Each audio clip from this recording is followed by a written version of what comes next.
What is the best social media platform to use as a realtor? I know there's so many options, it can be confusing, but watch this video and I will share some with you.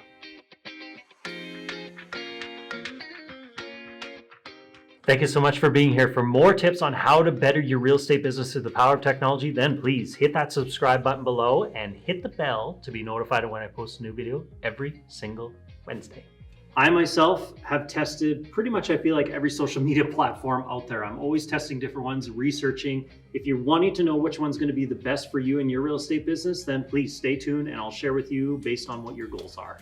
Okay, so the first thing I want to let you know is there's no perfect social media platform. You need to do different testing for yourself, find out what's going to work the best and go based off of that. So if you have an interest in one social media platform, great.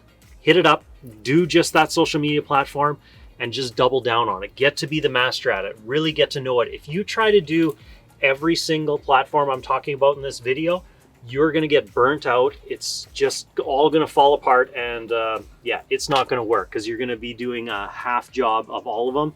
You're better to pick one or two, become the master at them and just blast it all over social media. When you get to be really good at one, okay, now move on to the next. So there we go. Now that we got that out of the way, couple options. First one you could do is Facebook. That is still seems to be the #1 platform. Facebook has the most followers. Lots of your friends and family are on it. So Facebook I find is a great one because you can create a business page.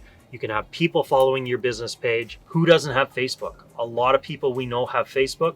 So that is probably one of the first you may want to look at because there's so many users there. It's a great way to get your message out there and have people interacting. Instagram is owned by Facebook, so they kind of coincide with each other. So if you're going to start two, maybe go the Facebook and Instagram route because what you post on one, you can kind of do on the other. Your stories can connect and it's just kind of a nice way to learn if you're wanting to do more than just one social media platform. Instagram is really great, I find, for getting reach. So you can find new people. You can it's easier to get followers, in my opinion, than it is on Facebook. It's just with the hashtags and everything they have, it's a great way to get more reach. You can find certain people that you want to find by location on Instagram.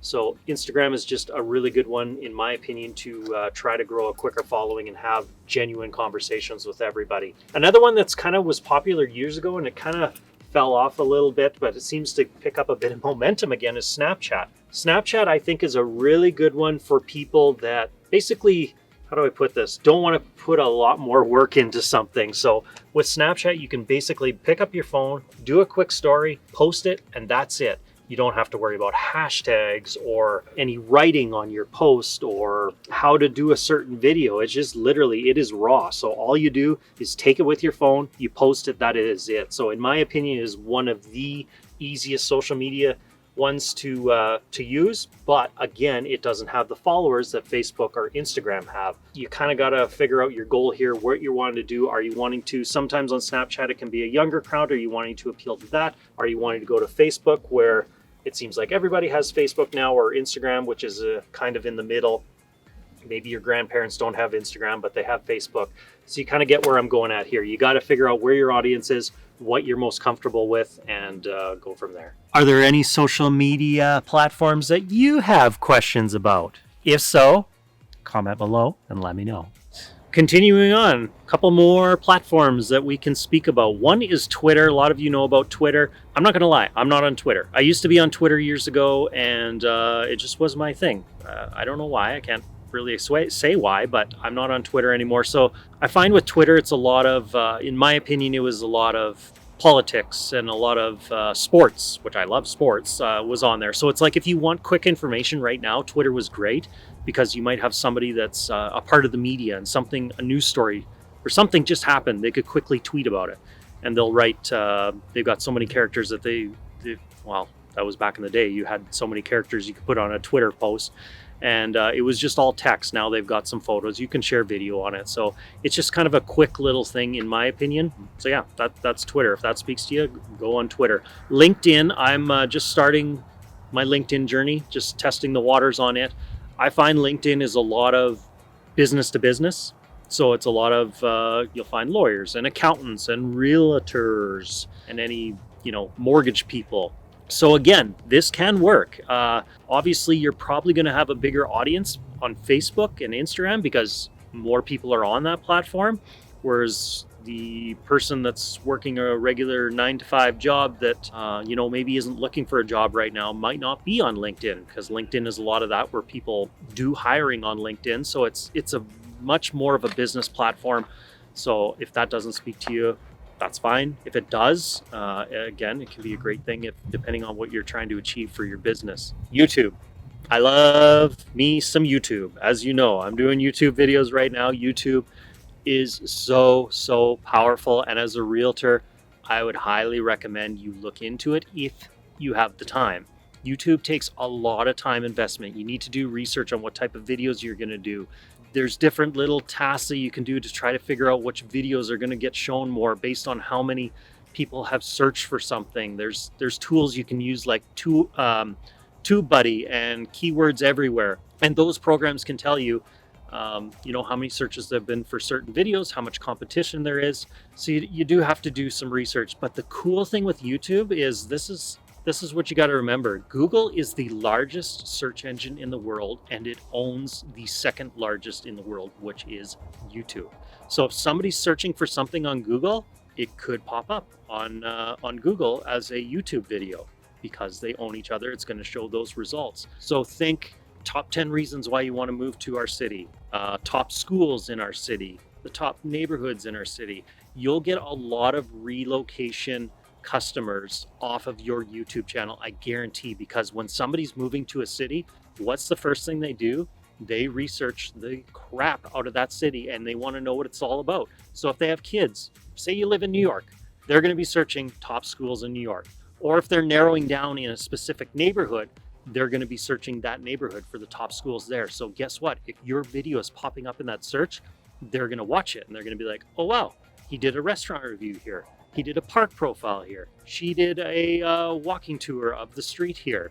They're going to keep following you and you're going to become the trusted advisor. And when it's time for them to actually make the relocation move, guess who they're going to be calling, because you gave them all that great information. So YouTube, I'm a huge fan of it. It's a great way to be found. It works for you 24/7, even late at night. But again, you do need to put the time into it. You need to post consistently. And I recommend at least a video a week. TikTok is another platform that's upcoming. It's growing. It's been around for a bit now. You may have heard of it, but it just keeps growing. So it is short clips of videos. You do something funny, a dance, a song. It can be stuff of value too. Maybe you're just giving good value to your customers and giving them good information. TikToks are short, so they can be kind of fun. For some people they're intimidating, but they don't have to be. It's just basically shoot something, add some text to it, add some music, play around with it, figure the algorithm. I haven't even figured out myself, but what I have found is basically whoever does more of call it a certain niche, they're the ones that have their account grow. So you may see somebody who does the same, they tell jokes all the time, or they just do a prank every time, or they do a dance every time. Those are the accounts, because people know what to expect when they go see them. They know what they're going to do before they even see it. It just may be in a different setting. Whereas if you're doing something completely different every time, that's where it's kind of tough to grow account. And lastly, my last suggestion is a brand new one. Well, not brand new, but Clubhouse. Not many people are on Clubhouse yet. As of today, you actually have to have an invite to get into Clubhouse. So you need to have somebody that's been on it before. Maybe they have an invite and they can invite you. And as of today, I believe it is still iPhone only. So Android users, sorry, I know that feature is coming out, but eventually it will be there. To me, Clubhouse is like a podcast on steroids. It's just all talk. So you can go into a room and people will just talk about a certain topic or a subject, but you can actually join in. So you can ask questions, you can raise your hand, they can bring you up what's called on stage, and you can do a little spiel there as well, saying, hey, what should I do here? And they can give advice. And it's audio only, so there's nothing being recorded. You have to make sure you're paying attention when you're there, because it's not like you can go back and listen to something again. Clubhouse is growing quite a bit.